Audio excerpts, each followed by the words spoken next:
নিলে ভালো লাগে, আমার সাথে কোনো পরামর্শ করলে ভালো লাগে। মাঝে মধ্যে আমার আফসোস হয় যে আমি নিজের জন্মভূমিতে অনেক জায়গায় কথা বলতে পারি না। হরিমোহনে প্রোগ্রাম ছিল, হরিমোহন স্কুল মাঠে। তো হরিমোহন স্কুল মাঠে ওরা প্রোগ্রাম করতে পারছে না, অন্য জায়গায় করছে। চাঁপাইনবাবগঞ্জের মাটিতে এমন কোন মায়ের বেটা কে আছে যে ধর্মকে নতুন ভাবে পেশ করতে পারে? ঘুঘুরা তুলে দেবো, কে আছে এমন? ওই মাঠে বক্তব্য দেওয়ার যোগ্যতা আমি রাখি, আলহামদুলিল্লাহ। ওখানে মাঠে বক্তব্য হতে দেওয়া হবে না মানে সে কে এমন ব্যক্তি আছে এটা আমি ধর্তব্যে রাখি না, ধারণাও রাখি না।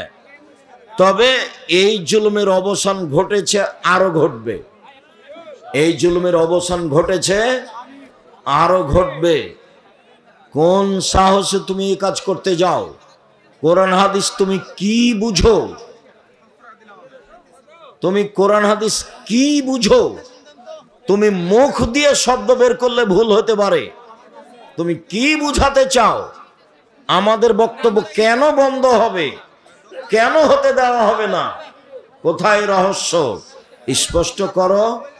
সম্মানিত দিনী ভাই বোন, চাঁপাইনবাবগঞ্জ আমার জন্মভূমি জেলা, রাজশাহীর পাশে আছি, আপনাদের পাশে আছি। আপনাদেরকেও আমি আমার জন্মভূমি এলাকার মানুষই মনে করি। কাজে আপনারা আসলে ভালো লাগে, পরামর্শ চাইলে ভালো লাগে, পরামর্শ দিলে ভালো লাগে। জামিয়া সালাফিয়া আমি একাই গড়িনি, চাঁপাইনবাবগঞ্জ রাজশাহী জেলার মানুষের জামিয়া সালাফিয়া। জামিয়া সালাফিয়া রাজশাহী যেটা, সেটা যেহেতু মরতেই হবে এটা আপনি বুঝছেন, তারই মানে পরকালমুখী।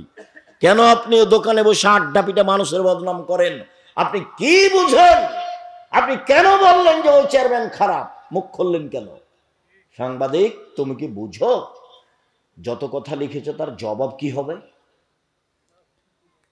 এই ছেলে, তোমাকে বলি, তোমার বন্ধু সাংবাদিক, শুনে যাও, তাকে বলে দিও এদিকে দেখো। রাসূল সাল্লাল্লাহু আলাইহি ওয়াসাল্লাম বলেছেন, মান সাতারা মুসলিমান সাতারাহুল্লাহ ফিদ দুনিয়া ওয়াল আখিরা।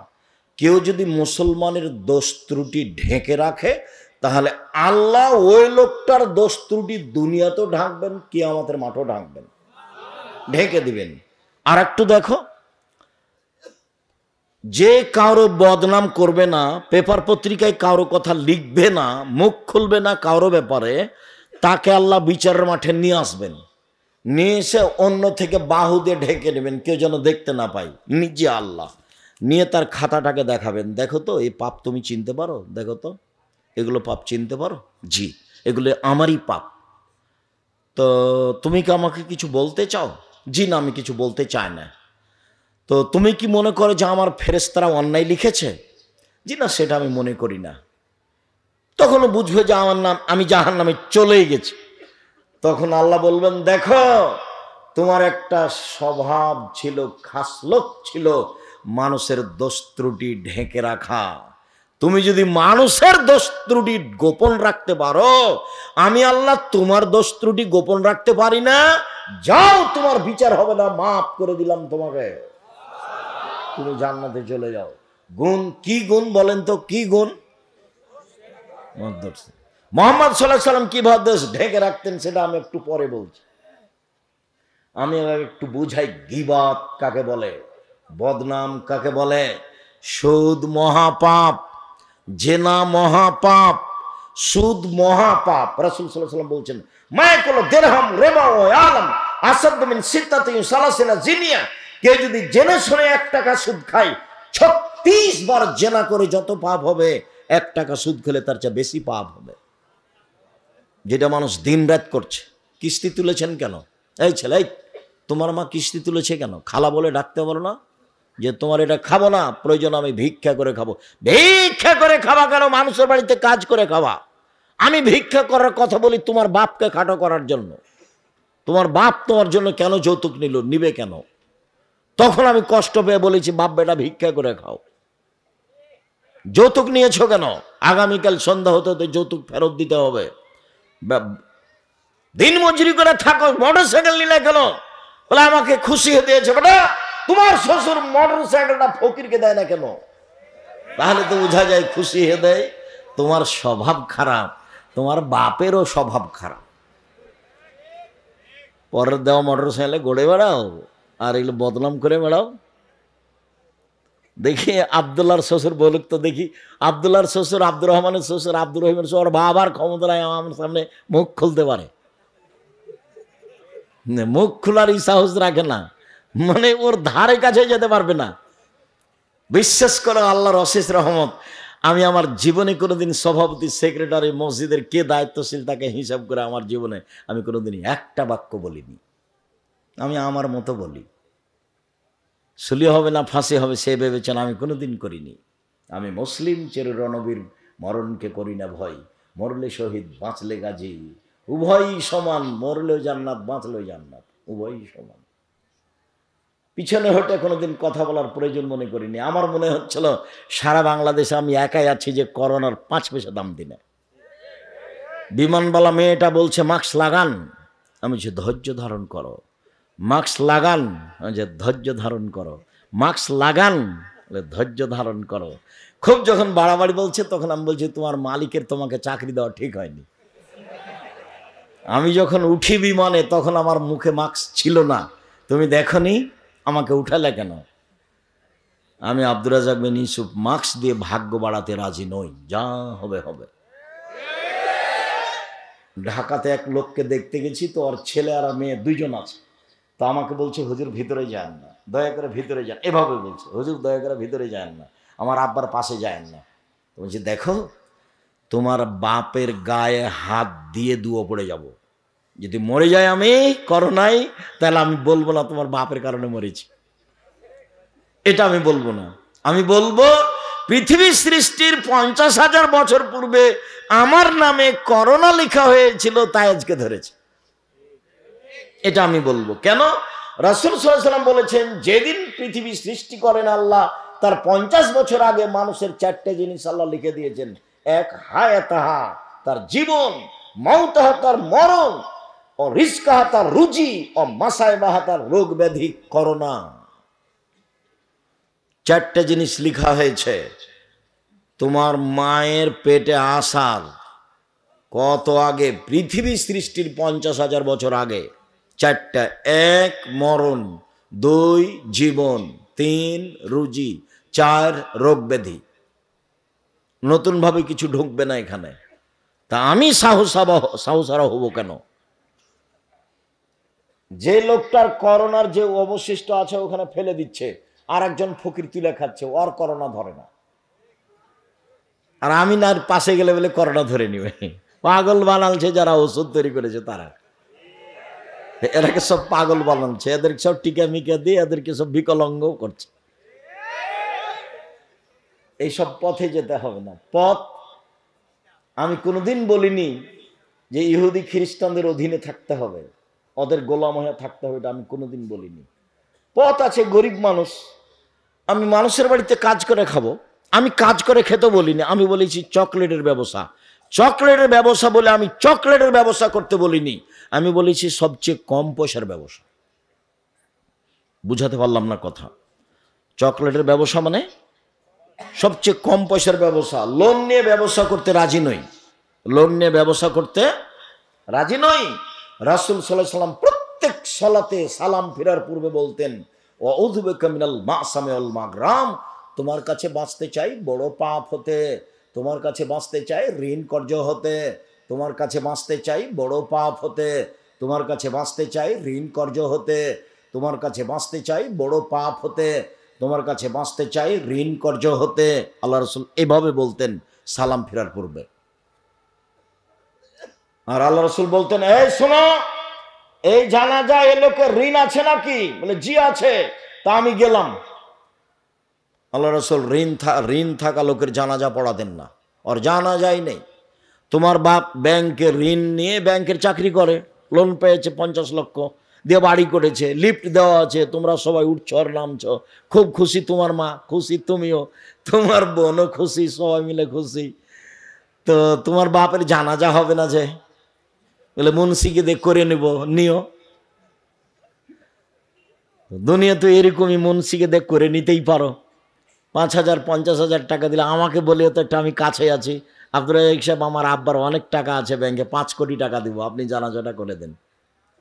আপনার জামিয়া সালাফে বলিও দেখি। শুনুন, রাসূল সাল্লাল্লাহু আলাইহি সাল্লাম বলেন সুদের 70টি ভাগ রয়েছে।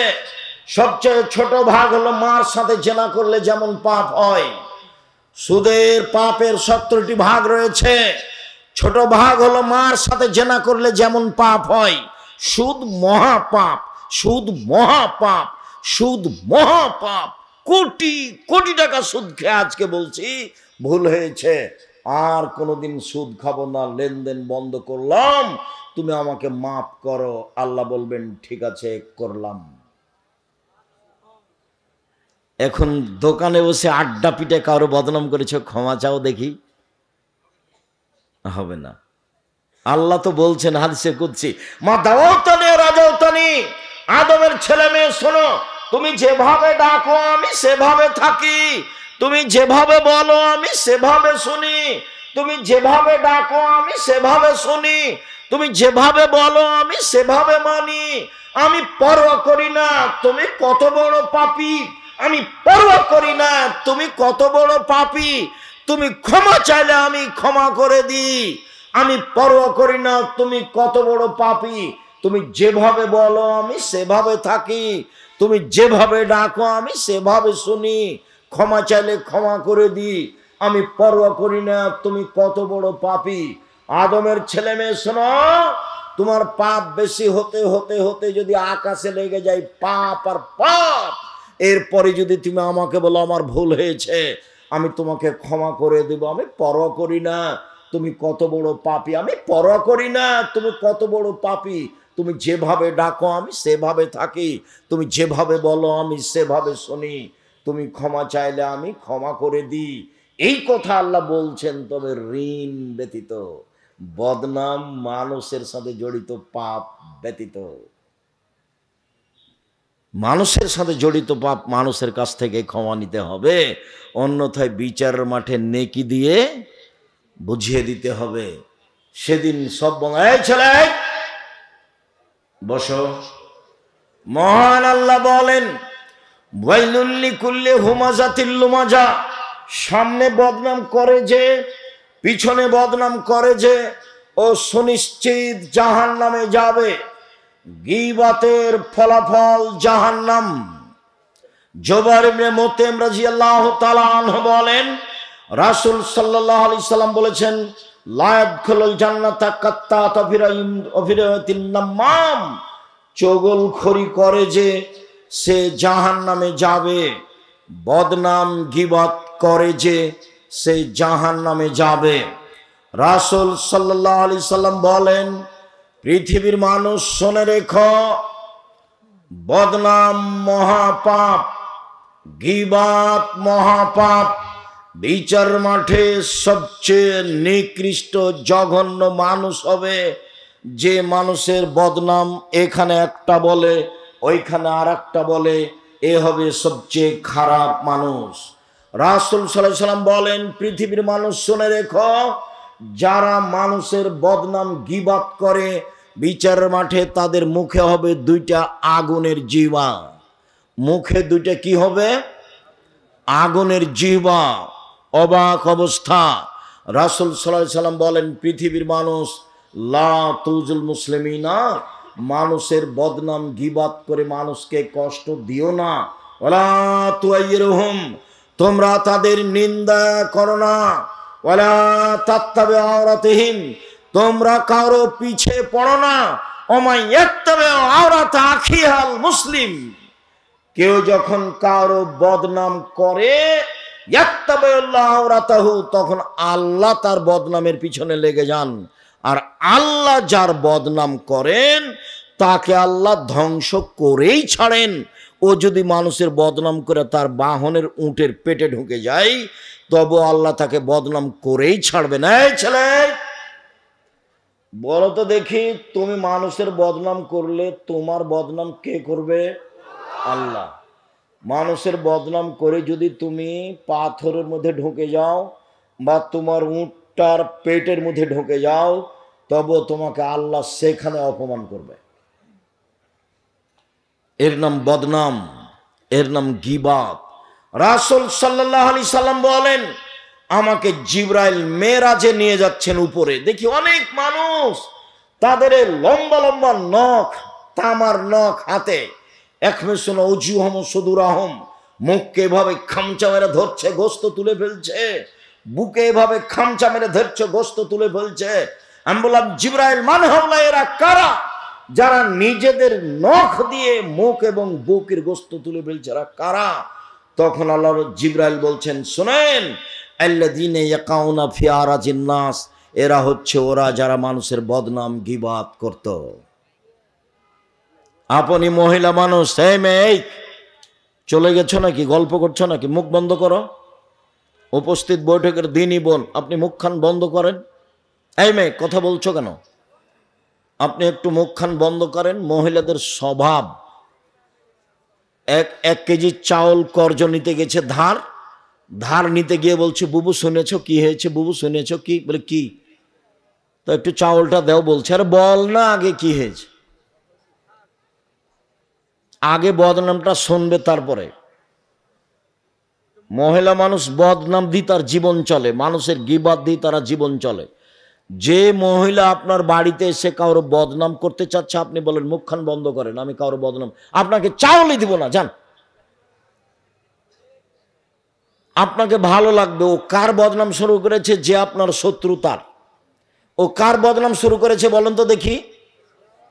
যে আপনার শত্রু তার। তখন আপনাকে খুব ভালো লাগছে, ঠিকই বলেছেন, আসলেই খারাপ, ঠিকই বলেছেন, আসলেই খারাপ, ঠিকই বলেছেন, আসলেই খারাপ, মানুষই নয়, এই সেই। আপনাকে খুব ভালো লাগছে, আর ওকেও বলতে ভালো লাগছে। কেন? ও যে চাউল নিতে এসেছে, আটা নিতে এসেছে। দেখেন এবার অবস্থা কি। এর নাম হলো বদনাম। রাসূল সাল্লাল্লাহু আলাইহি সাল্লামকে বলা হলো, আল্লাহ রাসূল, বেশি বেশি মানুষের জাহান্নামে যায় কিভাবে? তখন আল্লাহ রাসূল বললেন, মুখ আর লজ্জা স্থান, এই দুটা জিনিস মানুষকে জাহান্নামে নিয়ে যায়। এক মুখ, আর দুই হলো লজ্জা স্থান। মুখে যদি মানুষে বদনাম করে তাহলে তার জান্নাতে যাওয়ার পথ নেই। একদা রাসূল সাল্লাল্লাহু আলাইহি সাল্লাম বলেন, সঙ্গী সাথী বলতে পারো মানুষকে পিছন দিক থেকে ধাক্কা মেরে জাহান্নামে নিক্ষেপ করে কি? সঙ্গী সাথী বলতে পারো মানুষকে পিছন দিক থেকে ধাক্কা মেরে জাহান্নামে নিক্ষেপ করে কি? সঙ্গী সাথী বলতে পারো মানুষকে পিছন দিক থেকে ধাক্কা মেরে জাহান্নামে নিক্ষেপ করে কি? এই কথা বলতে বলতেই আল্লাহ রাসূল নিজের জিহ্বাটা ধরে নিয়েছেন। এই জিহ্বা, এই জিহ্বা মানুষকে পিছন দিক থেকে কি করে? ধাক্কা মেরে জাহান্নামে নিক্ষেপ করে। মুখই খুলবেন না, কথাই নাই। আল্লাহ রাসূল বলেছেন, বাঁচার তিনটা পথ। এক, আলজেম বাইতাক, বাড়ির বাইরে যাবেন না, কাজ শেষ বাড়ি। খেয়ে উঠে হাত খান ভালো করে ধুচ্ছেন না, হাতটা না ধুয়েই আপনি যাচ্ছেন দোকানের দিকে। আপনার স্বভাব কত খারাপ! স্বভাবটা একবারে ইতর শ্রেণীর মতো, নিম্ন শ্রেণীর মানুষের মতো। বুঝেও বুঝে না ওরা, অন্তর আছে বুঝে না, দেখেও দেখে না ওরা, চক্ষু আছে দেখে না, শোনেও শোনে না ওরা, কান আছে শোনে না। উলায়েকা কালা আনাম, তারা পশু প্রাণীর মতো, তারা গরু ছাগলের মতো, তারা কুকুর শ্রীগের মতো, বালু মাজাল বরং তার চেয়ে খারাপ। জিন্দেগিতে মানুষের বদনামে যাবেন না। রাসূল সাল্লাল্লাহু আলাইহি সাল্লাম বললেন, বাঁচার তিনটা পথ। এক, মুখ জিহ্বা। দুই, জরুরি প্রয়োজন ছাড়া বাইরে যাবা না। তিন, পাপের জন্য কাঁদো। সম্মানিত দিনী ভাই বোন, আমি আপনাদেরকে আলোচনার শেষে চলে আসলাম। যদিচ এই বিষয়ে আলোচনা আরও ছিল, সময়ের গতিতে হবে ইনশাল্লাহ। আমরা আসতে দেরি করেছি যে পরিমাণ, সেই পরিমাণ আমাদের আগেই হয়ে যাচ্ছে। আবারও কোনো দিন এলাকায় আসলে বিষয়ের উপরে বিস্তারিত কথা হবে ইনশাল্লাহ। সম্মানিত দিনী ভাই বোন, এই ছেলে থামো। দেশের সবচেয়ে বড় প্রতিষ্ঠান জামিয়া সালাফিয়া, দেশ বিদেশের শিক্ষক দিয়ে পরিপূর্ণ। নুরানি বিভাগ 2026-এ ভিন্নভাবে চালু হচ্ছে, সর্বধরনের সেবা দিয়ে। জামিয়া সালাফিয়া শিক্ষক শিক্ষিকার সংখ্যা বেশি থাকবে। ডিসেম্বরে ফরম, 1 জানুয়ারি ভর্তি। বিষয়টা মনে রাখবেন। জামিয়া সালাফের পক্ষ থেকে বই পুস্তক আছে। আব্দুল্লাহর বইটা মনে হয় আছে, যে আল্লাহর পথে যাত্রা। এবং আব্দুর রহিমের বইটা হচ্ছে রাসূল সাল্লাল্লাহু আলাইহি সাল্লামকে যেভাবে দেখেছেন। আর আমার আদর্শ নারী, আদর্শ পরিবার, এগুলো তো আছেই। আর আমার পক্ষ থেকে একটা ফ্রি পত্রিকা আছে, একটা কিনলে ফ্রিটা পাওয়া যাবে, একটা কিনলে। আমি ফ্রি দেওয়ার জন্য আমি নিজে কিনে নিয়েছি পত্রিকা, যে পত্রিকা আপনারা টাকা দিয়ে ছাপান। এছাড়া বই আছে, দেখেন, নামাজ শিক্ষার বই। এত বই থাকার পরে আমি নামাজ শিক্ষা বই লিখতাম না, তো একবারে হাত দিয়ে ধরে সলাৎ শিক্ষা দেওয়ার চেষ্টা করেছি। একবারে হাতে খড়িতে আমি সলাৎ শিক্ষা দেওয়ার চেষ্টা করেছি, নামাজ। সে বইটা আপনি দেখবেন। আর যা বক্তব্য দিই সব উপদেশ বই আছে। তো সলাৎ শিক্ষা, উপদেশ বই, আর আব্দুল্লাহর বইগুলি আছে নাকি দেখেন, অর্থ গুরুত্বপূর্ণ বই। আল্লাহর পথে যাত্রা এখন যেটা বের হয়েছে, কয়েকটা জিজ্ঞাসা। আপনারা খালি চলে যাবেন না, আপনারা আমার জন্মভূমির মানুষ। আপনি বক্তব্য শুনতে আসলে আমাকে ভালো লাগে। বসে যে গীবত করলেন, আড্ডা পিটলেন, এবার কি হলো? এটা কি করলেন? দিন রাত যে ছুটে বেড়াচ্ছেন মোটর সাইকেল নিয়ে, আর সেই আর কত কি যে বলছেন। তো সাংবাদিক এসেছে প্রতিষ্ঠানে, তো আমাকে কিছু জিজ্ঞাসা করছে। তো আমি বলছি যে আসলে তো এইসব উত্তর আমি দিই না। তো তোমরা এই সাংবাদিকতা ছাড়া তোমাদের রুজি আর কোনো পথ নেই? রুজি ভিক্ষা করে খাও। আপনারা যারা এখানে সাংবাদিক আছেন, আপনাকে আমি কষ্ট দিতে চাইনি, তো দুঃখিত। সাংবাদিকতা মানে হলো মানুষের দোষ ত্রুটি জেনে পেপারে প্রচার করা। এর চেয়ে খারাপ কাজ দুনিয়াতে আছে? মানে রুজির কি আর কোন দুনিয়াতে পথ নেই? দিন মজুরি করে খেতে হবে। আমি তো বলেছি উপার্জনের পথ চারটা। একটা হলো দিন মজুরি, সন্ধ্যায় টাকা শেষ। একটা হলো চাকরি, 25 দিনে শেষ। একটা হলো জমি চাষ, সমান সমান না হলো লস। আর একটা হলো ব্যবসা। তখন রাসূল সাল্লাল্লাহু আলাইহি সাল্লাম বললেন, সত্যবাদী বিশ্বস্ত ব্যবসায়ীরা বিচারের মাঠে নবীদের সাথে থাকবেন, শহীদদের সাথে থাকবেন, সিদ্দিকদের সাথে থাকবেন। তো এটা উপরে যেতে যেতে যেতে যেতে অনেক উপরে চলে গেল। তাহাজ্জুদ পড়ে রাসূলের সাথে থাকার সুযোগ হয় না। একটা পথ আল্লাহ রাসূল সহজভাবে বলেছেন রাসূলের সাথে থাকার। কেউ যদি দুইটা মেয়ের লালন পালন করে, দুইটা মেয়ের লালন পালন, বিবাহ শাদী দিয়ে দেয়, তাহলে আমি মুহাম্মদ সাল্লাল্লাহু আলাইহি সাল্লাম আর ওই পিতা জান্নাতে একসাথে এভাবে থাকবো। দুইটা আঙ্গুলকে তিনি জমা করে দেখালেন। তো এখন বাপে তো মনে করেছে যে ছেলে মেয়ের বিবাহ দেওয়া পর্যন্ত, এইটা নয়। আল্লাহ রাসূল বলেছেন, আল্লামাহা তাকে বিদ্যা শিখিয়ে দিয়েছে, ও আদ্দাবাহা শিষ্টাচার শিখিয়ে দিয়েছে, ও আহসানা ইলাইহিন্না তার সাথে ভালো আচরণ করেছে। তাহলে এই পিতা আর আমি জান্নাতে একসাথে থাকব। তো বাপ তো জানে না বিদ্যা কাকে বলে, বাপ তো জানে না শিষ্টাচার কাকে বলে, তো কি শিখাবে তাহলে? সকালে গিয়ে মেয়ে তো আপনার যত স্কুল কলেজ আছে গোদাগাড়ি, চাঁপাইনবাবগঞ্জ, বাংলাদেশে, মেয়েরা সকালে গিয়ে বলছে, ও কালিমা তোমার আকাশ, ও কালিমা তোমার বাতাস। তাহলে কি বাপ ভালো শিখিয়ে দিতে পারলো? সকালে মেয়েকে বলছে, তুই বল যে আল্লাহ এক নয়, কালিমাও আল্লাহ। নাউজুবিল্লাহ। মেয়ে এখন সকালে গিয়ে বলছে কালিমাও আল্লাহ, কালিমা বাতাস দিতে পারে, কালিমা ঝড় বৃষ্টি দিতে পারে, কালিমা কল্যাণ দিতে পারে। তো ঝড় বৃষ্টি কল্যাণ কে দিতে পারে? আল্লাহ। তো মেয়ে যে বলছে স্কুলে গিয়ে যে কালিমা আর আকাশ, কালিমা আর বাতাস। ছেলে মেয়ে জাতির কল্যাণের জন্য মানুষ করেন, এভাবে মানুষ করছেন কেন? ওকে চোর বানাচ্ছেন, প্রতারক বানাচ্ছেন, ধোঁকাবাজ বানাচ্ছেন। বিদ্যা বুঝতে পারলেন না কাকে বলে? শিষ্টাচার। আপনি তো নিজেও জানেন না শিষ্টাচার কাকে বলে, তো মেয়েকে কি শিষ্টাচার শিখাবেন? বলেন এটা কি জায়গা, জায়গাটার নাম কি? মাটি কাটা, আর এই মাঠটা হচ্ছে মাটি কাটা কলেজ মাঠ। তো এখানে আশেপাশে যেসব বাড়ি আপনাদের মেয়েরা যারা এসেছে, যারা ঢং ঢং করে চলে গেছে, এরা সবাই ধরেন যে আপনার মেয়ের নখটা বড় আছে, বলেন এটা কোন শিষ্টাচার? নখে নেইল পালিশ আছে, বলেন এটা কোন শিষ্টাচার? ইহুদি খ্রিস্টানদের পতিতালয়ের মেয়েরা নখে নেইল পালিশ দেয়। ইহুদি খ্রিস্টানদের পতিতালয়ের মেয়েরা নখে নেইল পালিশ দেয়। ইহুদি খ্রিস্টানদের পতিতালয়ের মেয়েরা নখে নেইল পালিশ দেয়। তা আপনার মেয়েও নখে নেইল পালিশ দিয়েছে, বলেন এটা কোন শিষ্টাচার? দুঃখিত। ভ্যানিটি ব্যাগ নিয়ে সাজগোজ করে ঘুরে বেড়াচ্ছে, আজও ঘুরে বেড়াচ্ছে, দোকানপাটে এদিকে ওদিকে ঘুরছে, বলেন এটা কোন শিষ্টাচার? পরচুলা মাথায় দিয়ে বড় করে খোপা বেঁধেছে, বলেন এটা কোন শিষ্টাচার? আল্লাহ রাসূল বলছেন লান আল্লাহ আলাল ওয়াসিমাতে ওয়াল মুস্তাসিমাতে ওয়াল ওয়াসিলাতে ওয়াল মুস্তাসিমাতে ওয়াল মুতানাম্মিসাতে ওয়াল মুতাফাল্লিজাত।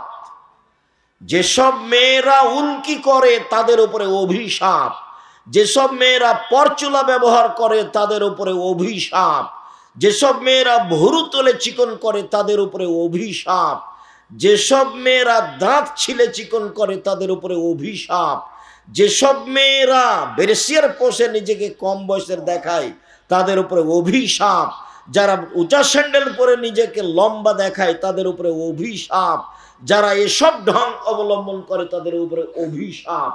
তো মেয়ে তো জাহান্নামে চলেই গেছে, আপনিও তার সাথে আছেন, এবার জান্নাত নবীর সাথে হবে কিভাবে?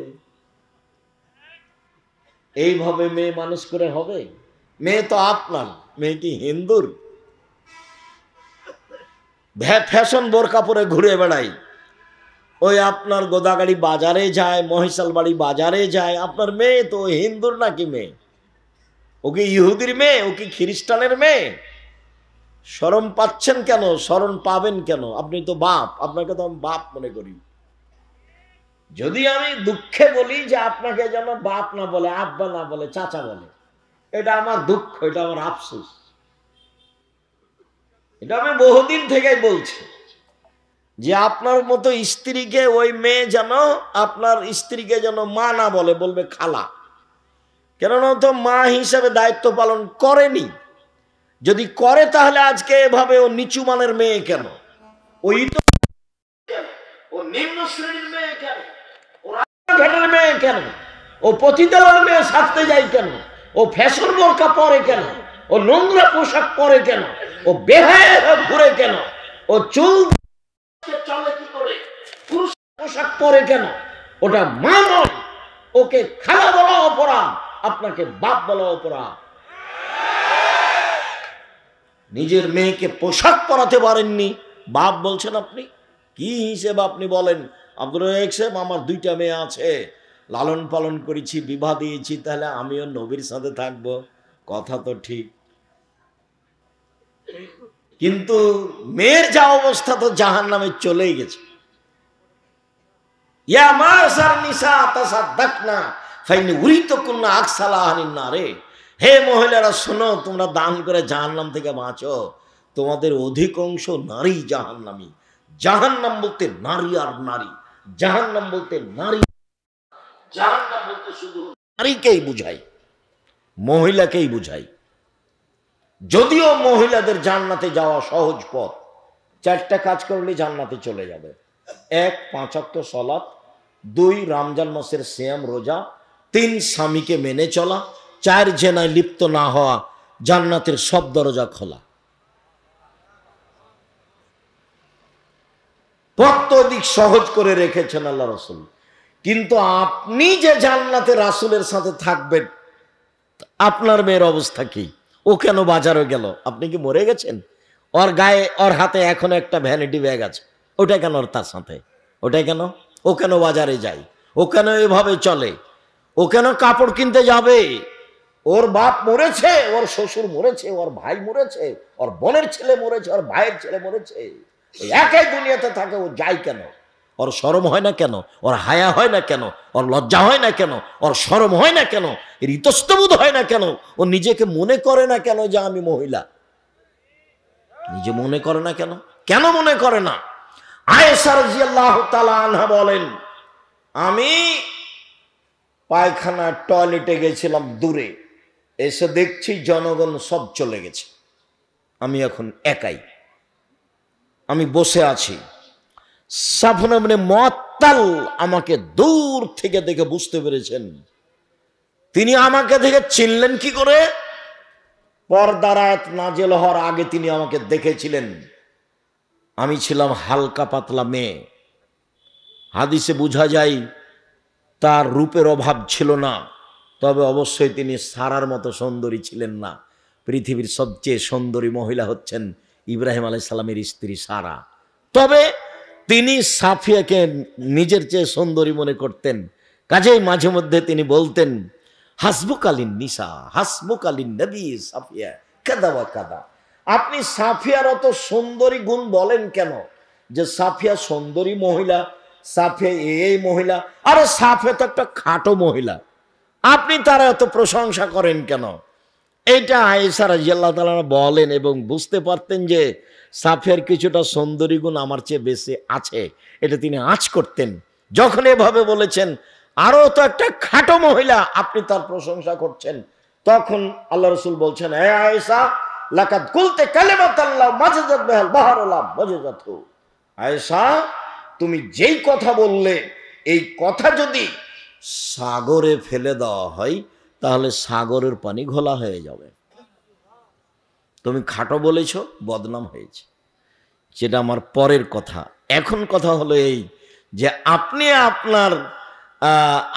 আপনার দুই মেয়ের কারণে রাসূলের সাথে জান্নাতে থাকতে পাবেন কিনা, এইটা আমার কথা। এই মুহূর্তে রাসূল সাল্লাল্লাহু আলাইহি সাল্লাম বললেন, ওই সব মহিলাদের উপরে অভিশাপ যারা পরচুলা ব্যবহার করে, যারা ভুরু তুলে চিকন করে, যারা দাঁত ছিলে চিকন করে, যারা উল্কি গায়ে লাগায়, যারা নিজেদেরকে উঁচু লম্বা দেখানোর জন্য উঁচু স্যান্ডেল পরে, যারা ব্রেসিয়ার পরে নিজেকে কম বয়সী প্রমাণ করতে চায়, এদের উপরে অভিশাপ, এদের উপরে অভিশাপ, এদের উপরে আল্লাহর গজব নাযিল হবে। আল্লাহ রাসূল বলছেন যে তিন শ্রেণীর মানুষ জান্নাতে যাবে না, তিন শ্রেণীর মানুষ জান্নাতে যাবে না, তিন শ্রেণীর মানুষ জান্নাতে যাবে না। তার এক শ্রেণীর মানুষ হচ্ছে রাজলাতু মিনান নিসায়ে, পুরুষের বেশধারী নারী, যারা পুরুষের জুতা স্যান্ডেল পরে, যারা পুরুষের শার্ট প্যান্ট পরে, যারা পুরুষের পোশাক পরে, তারা জান্নাতে যাবে না। তা আপনার মেয়ে তো প্যান্ট পরে আছে এখন, তো আল্লাহ রাসূল তো ঘোষণা আগেই দিয়েছেন, তা আপনি তখন তাহাজ্জুদ পড়েও হবে না, হজ করেও হবে না, পথ তো সব বন্ধ হয়ে গেছে মেয়ের কারণে। যে মেয়ের কারণে রাসূলের সাথে কিভাবে থাকার সুযোগ হচ্ছিল, একসাথে রাসূলের সাথে একসাথে। আবার আঙ্গুল দেখিয়েছেন এইভাবে, বুঝতে পারা যায় না নাকি? ফাঁকা নাই, জমা।